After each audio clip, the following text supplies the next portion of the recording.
जी एहसन भाई, आपके ज़हन में कुछ आ पा रहा है कि कैसे होना चाहिए ये? यार मैं कह रहा था ऐसा कि स्क्रीन। अगर उस फंक्शन को जब हम कॉल करते हैं तो उसकी वैल्यू अगर हम किसी वेरिएबल में रखवाएं तब भी वो प्रॉमिस रिटर्न करता है। उसको वैल्यू को किसी वेरिएबल में रखवाएंगे तो वो फंक्शन ही कुछ ना कुछ प्रॉमिस रिटर्न कर रहा है। जो फंक्शन एसिंक है, जब वो कॉल होना है उसने जो कुछ भी ऐसा प्रॉमिस करके भेजना है, ये तो हमें पता है ना। मैं यहाँ पर स्क्रीन शेयर कर रहा हूँ यहाँ पे। ये ऑलरेडी हमने मेरे ज़हन में जो आ रहा है ना, ये हुक्स के जरिए होगा। जैसे मान लो कि यहाँ पे हमारे पास कोई हुक है अवेलेबल, जो कि है कॉन्स्ट।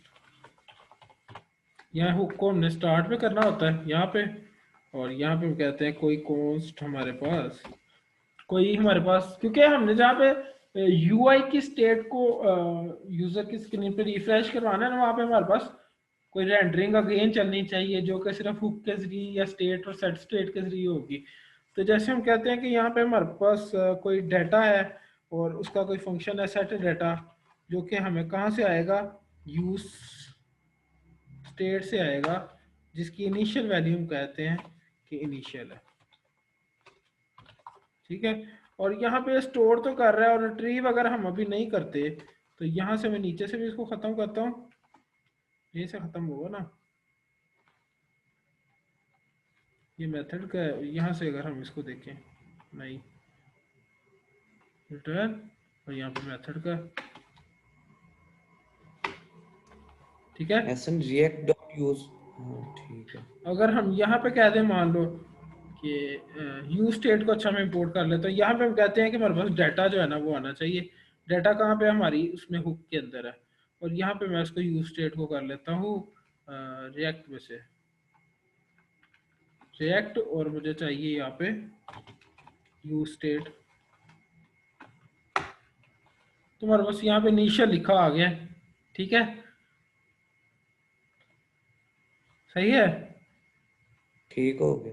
अच्छा, अब हम क्या चाहते हैं कि जब हमारे पास वो प्रॉमिस कुछ वैल्यू रिटर्न कर दे ना, तो हम उसको सेट डाटा कर देंगे। तो बाय डिफॉल्ट क्या होगा, सेट डाटा करने से वो यूआई पे रिफ्रेश कर देगा। वैसे हम जितना मर्जी उसको बैकग्राउंड पे चेंज कर लेते, उसने यूआई पे चेंज नहीं था करना।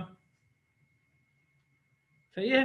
तो हम उसको क्या कहते हैं कि यहाँ पे हमारे पास इस रिटर्न के साथ साथ यहाँ पे अगर मान लो हम कहते हैं उसको कि हमारे पास जो रिट्रीव डाटा है ना, रिट्रीव डाटा, इसको कॉल करें, और इसके अंदर हमें चाहिए क्या, हमने चाहिए नेम टू, इसको कॉल करें, या नेम थ्री। और उसके बाद जो इसका रिस्पॉन्स आया ना देन, उसके अंदर हम लोग के पास क्या आएगा, कुछ डी आएगा, और डी के आने के साथ हम लोग के पास कुछ मेथड कॉल होगा, कॉल बैक। और उसके अंदर हम क्या कहते हैं, सेट डाटा के अंदर डी कर दे। तो बाय डिफॉल्ट क्या करेगा, यूआई को रिफ्रेश कर देगा। इसको सेव करके देखता हूँ, तो शाहिद आ गया। कुछ कुछ मिली सेकंड के लिए, माइक्रो सेकंड के लिए वहां पे इनिशियल रहा होगा। सही है। ये प्रॉब्लम मैं ये आज उठाना चाह रहा था इसके अंदर, क्योंकि हुक जहां पे भी, एहसन भाई आप मेरे साथ हैं? अच्छा एसन, ये टर्मिनल में 3 दफा क्यों आया? टर्मिनल में 3 दफा क्यों आया है? अच्छा, यहाँ पे टर्मिनल में इसलिए 3 दफा आया है क्योंकि स्टोर डाटा के अंदर तो नहीं है ना कुछ। वो पहले 2 दफा तो पहला नहीं था। ठहरो, इसको मैं आगे रिफ्रेश करता हूँ। एक दफा आया बेसिकली, 2 दफा आया। टर्मिनल में वो पहला पहला भी था ना 3 दफा, तो 2 दफा आ रहा है। पहली दफा प्रॉमिस पेंडिंग में होगा ना, तो अगली दफा जब वो प्रॉमिस जो है वो हमारे पास रिजोल्व स्टेट के अंदर होगा। क्या ख्याल है? पता नहीं यार, ये दो अच्छा बार ये आना नहीं चाहिए। आई थिंक 2 जगह तुमने नहीं कॉल किया हो। नहीं, रिट्रीव डाटा यहाँ पे कॉल होगा कि नहीं होगा? होगा ना। हाँ, उसकी जो वैल्यू आएगी वो प्रॉमिस रिटर्न करेगा और वो उसको हम वो उसमें। प्रॉमिस रिटर्न करेगा जो पहली दफा पेंडिंग स्टेट में था, हम्म। फिर उसको रिजॉल्व भी उसने करना है। तो इस वजह से काइंड ऑफ 2 टाइम्स आया है। अदरवाइज ये हमारे पास उसने सेट कर दिया हमारे उस पे कंसोल पे। अब ये ऐप हमारी बंद हो के ना, अब यहाँ पे मैं कहता हूँ कि मान लो यहाँ पे हम स्टोर नहीं करवा रहे उसको, फिर सेव करते हैं। तो ये फिर भी शाहिद है। क्यों क्यों शाहिद भाई?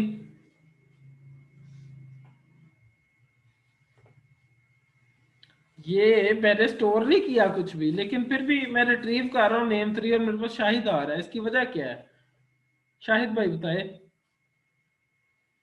प्रोमिस की वजह से। ना ना ना ना, क्योंकि आज हम पढ़ क्या क्योंकि रहे स्टेट हैं? में सेव हो गया हुआ है, आज हम पढ़े हैं स्टोरेज, कि हमारी फोन की स्टोरेज में स्टोरेज सेव में हो गया सेव हुआ हो गया हुआ है। ठीक हो गया। सही है ना?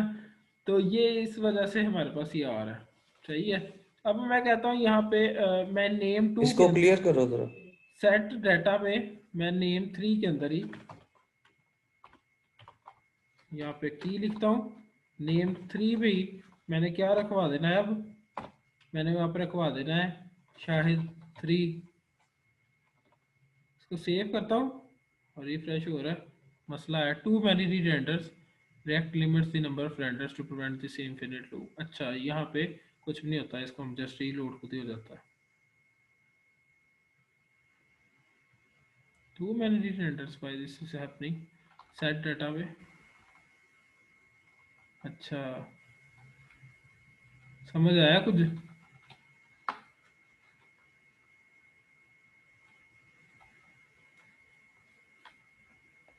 कुछ पता लगा क्या हुआ है? स्टोर डाटा होना चाहिए था सेट डाटा की जगह।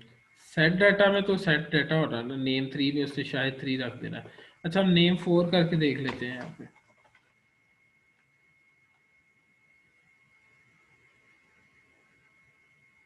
टू मैनी री रेंडर्स, कुछ स्टेट के साथ ऐसा पंगा हो रहा है जिसकी वजह से बार बार रेंडर कर रहा है।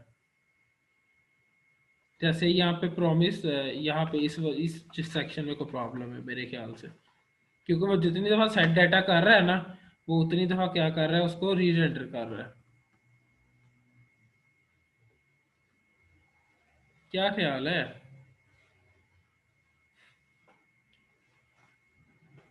क्या करना चाहिए इसके लिए?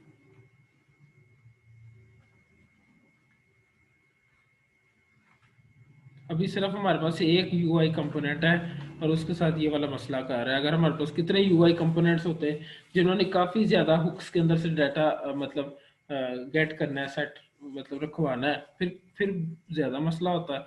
लेकिन ये क्यों टू मैनी रीड कर रहा है? यहाँ पे मतलब हमें अपनी लॉजिक चेंज करने की ज़रूरत है। किधर है हसन भाई?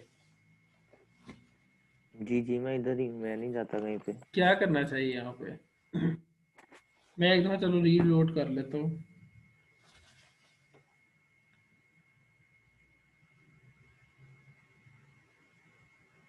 टू मैनी रीड, तो वो देख रहे हो ऊपर आप, शायद शायद कितनी दफा चल रहा था ये, शायद शायद शायद शायद शायद। क्या इसकी वजह हो सकती है?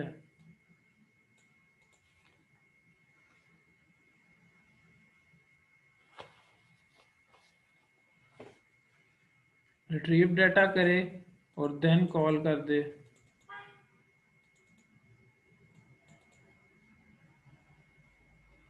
ये क्यों रीजेंडर हो रहा है बार बार? आप जरा उसके फ्लो को तो समझे, आपको समझ आएगी।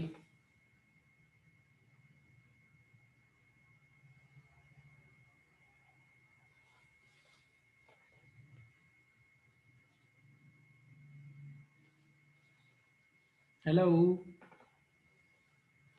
यहाँ पे उसके फ्लो को समझें कि वो री रेंडर इतनी दफा क्यों हो रहा है।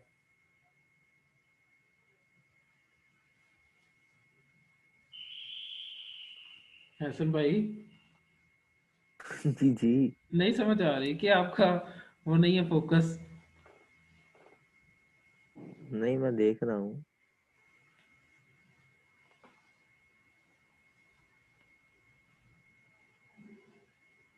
ये एक तरह की इन्फिनिट लूप चल रही है इसके अंदर, गौर करें।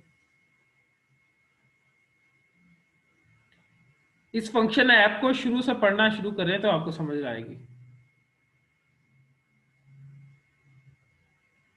सबसे पहले यहाँ पे क्या हो रहा है, शायद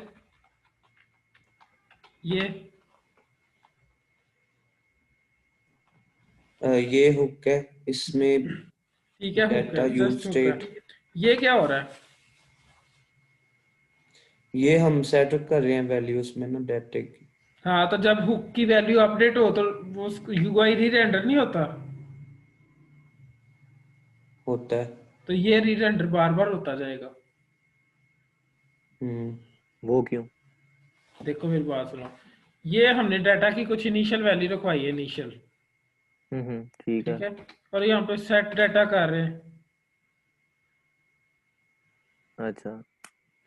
ठीक है। सेट डाटा के अंदर क्या हो रहा है, वो इसके अंदर आ, ये कुछ डाटा है वो रख रहा है। यहाँ पे हमने सेट डाटा नहीं था यूज करना, यहाँ पे हमने बेसिकली स्टोर डाटा यूज करना था, यही मैंने मैंने कहा था बोला था स्टार्ट में। पहले भी, ठीक है। मैंने भी यही बोला था। लेकिन आपको ये ट्रेस करना चाहिए था ना बाद में भी। सेट डाटा उनका से शायद बेसिकली लिखा वो है, कोई हिकमत नहीं होगी नहीं, इसी में। सेट सेट डाटा से हिकमत क्या होनी है, सेट डाटा से वो इस मेथड के अंदर बार बार वही चीजें भेज रहा था, और वो भेज भी पता नहीं दो पैरामीटर से वो किस तरह उसको रिसीव कर रहा था, ये वाला तो जाया जा रहा होगा ना। अच्छा, उसके अंदर वो सेट डाटा कर रहा था और इसी को बार बार रीरेंडर करना था उससे यूआई को। तो हम यहाँ पे स्टोर डाटा करते हैं, सेव करके देखते हैं, ठीक है। अब रिट्रीव डाटा होगा तो देन के अंदर है सेट डाटा। अगर हमने कुछ नाम रखा ही नहीं है, मान लो कोई नाम हम यहाँ पे कहते हैं नेम 5 की उठा के लाओ,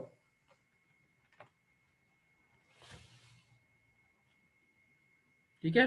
तो ये यहाँ पे अभी तक तो खाली स्क्रीन है, नेम 5 की चाहिए, तो कुछ भी नहीं आया हमारे पास, ठीक है। नेम 5 की वैल्यू चाहिए, हाँ, तो रिट्रीव डाटा में जो हम तो करेंगे कुछ ना, भी नहीं होगा। की भेजेंगे तो उसकी, तो ये अगर हम नेम 4 करें तो यहाँ पे हमारे पास क्या आ जाएगा, शायद 3। और हम यहाँ पे अब हमने नेम 4 के अंदर नेम 2 में कुछ रखा था, आपको याद हो तो सेव करते हैं, तो SN2 जी आ एस गया, एन। सही है। तो ये हमारी सही हो। बेसिकली फोन की एसक्यूलाइट को यूज कर रहा है, एसक्यूलाइट डेटाबेस है पूरी। अगर आप इसको नेटिव में करते हैं तो काफी ज्यादा कॉम्प्लेक्स हो जाती है eight a particular level for dealing, क्योंकि इसका यूजर इंटरफेस नहीं होता एसक्यूलाइट का ना, हमें इसको एसक्यूएल की तरह खुद ही इमेजिन करके इसके टेबल्स वगैरह सारे बनाने होते हैं। लेकिन इसके अंदर क्या है, उसने की वैल्यूज की सानी कर दी है कि आप की वैल्यूज में सेव करो, पीछे यूज उसने एसक्यूलाइट को ही करना है, वो उसने डॉक्यूमेंटेशन के अंदर हमें बता दिया कि यूज मैंने बेटा एसक्यूलाइट को ही करना है, लेकिन आप मॉडर्न टर्मिनोलॉजी के साथ उसको यूज करो।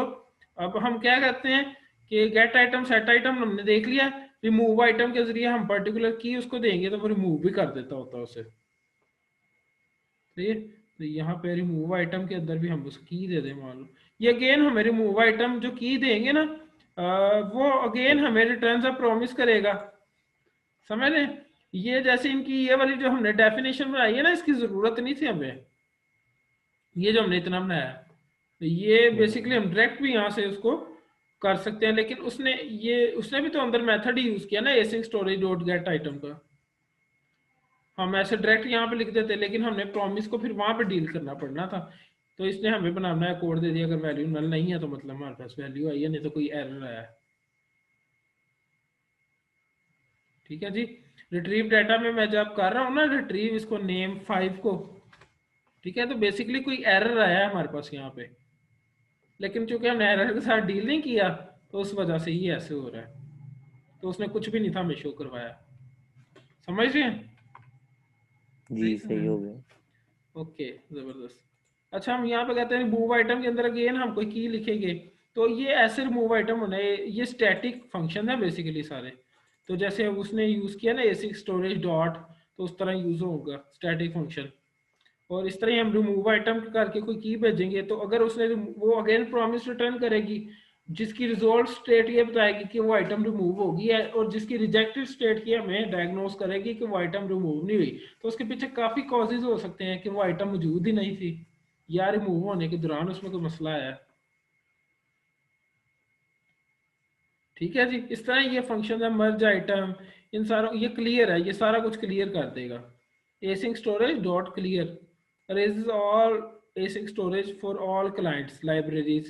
You probably don't want to call this use remove item or multi remove to clear only your app keys, ठीक है। ये भी अगेन प्रॉमिस रिटर्न करेगी, तो यहाँ पे प्रॉमिस को डील करने के लिए आप देन कैच यूज करें, आप यूज करें एसी का वेट, तो ये आपकी अपनी इस पे लॉजिक पे है, लेकिन then catch at a particular level last पे मतलब अगर एसिंग अवेट भी यूज करेंगे तो कहीं ना कहीं देन कैच साथ में एक दफा लाजमी यूज होता है। जो आपको प्रॉमिस रिटर्न फाइनली हो रहा है उसके बाद भी तो उसको देन कैच से डील करना होता है। सही है। तो यहाँ पे बेसिकली दो तीन चीजें हमने आज थोड़ी सी फोकस में रखी हैं। एक हमारे पास जो मेन मतलब फॉर्मली जो हमारे पास था ना उस पे एसिंग स्टोरेज था तो आज का, और दूसरे नंबर पे हमने हुक्स का देखा है, थोड़ा सा मजीद रिवाइज किया है, और तीसरे नंबर पे हमने क्या देखा है, इसी के मेथड वगैरह देखे हैं। ठीक है, या प्रॉमिस को डील करना मजीद क्लियरली देख लिया। तो यहाँ पे अभी भी देखें तो हमें पास SN2 जो है ये बार बार आ रहा है, ये आई थिंक इसके ये जो सेव करता है ना बार बार उसकी वजह से आ रहा है ऐसे। अच्छा नेम में आ रहा है वो रिट्रीव डेटा। अच्छा अब एक और यहाँ पे प्रॉब्लम आई है, यहाँ पे सोचने वाली बात है कि जैसे ही वो सेट डेटा कर रहा है जो उसने रिट्रीव किया है जी, तो वो अगेन री रेंडर हो रहा है ना सारा फंक्शन ऐप का। लेकिन फिर हमें हमें इधर टर्मिनल पे शो करता है, उधर स्क्रीन पे क्यों नहीं शो करता बार बार री रेंडर होके? स्क्रीन पे वो री रेंडर की स्पीड इतनी ज्यादा है वो उसके ऊपर ही कर रहा है ना री रेंडर, उसको रिफ्रेश करता है बट इट टेक्स मतलब अभी सिर्फ एक व्यू है ना तो उसके लिए वो कुछ nano pico second micro second में जा रहा होता है काम।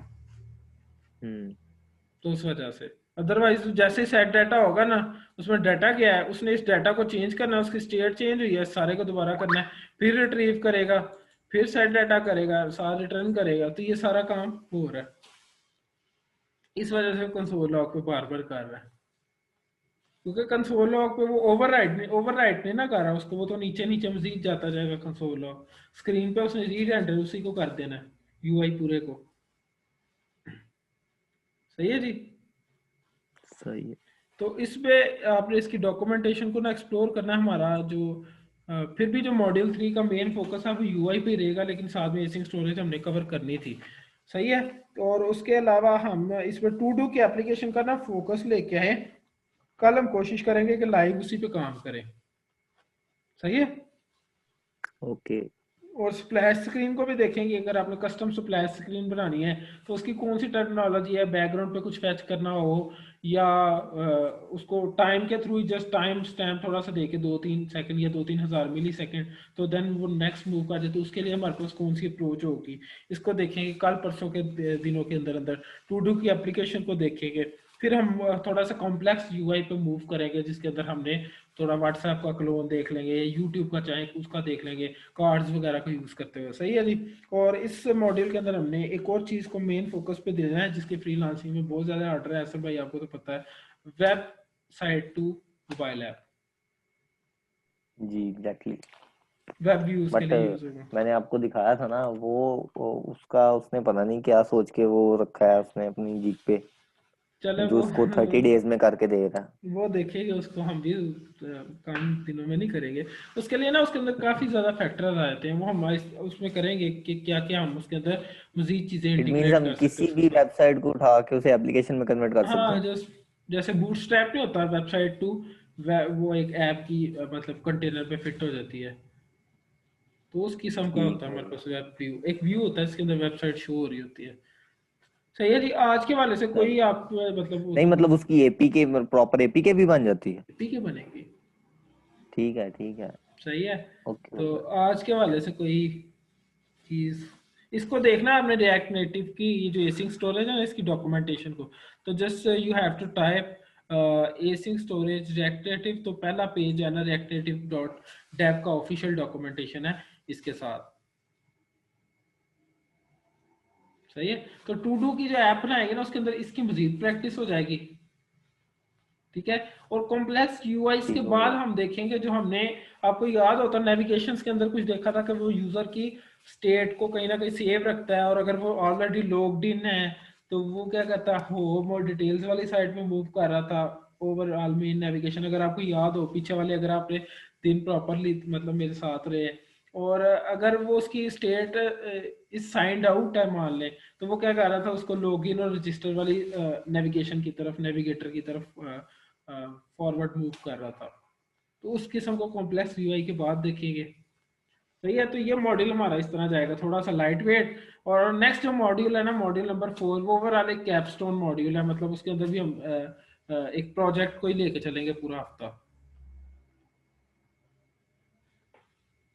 सही है। वो जी प्रोजेक्ट में सही भी हो गया। कोई वेदर ऐप हो सकती है, कोई इस तरह की मिलती जुलती, आगे अगर कोई अच्छा और आइडिया होगा जो हमने ऑलरेडी चीज़ें कवर कर ली हैं उसके हवाले से, तो वो भी हो सकता है। या वेदर ऐप मेरे जेब में आया था, क्योंकि मैंने वो वाली कंपोनेंट्स हमने कवर कर ली हैं।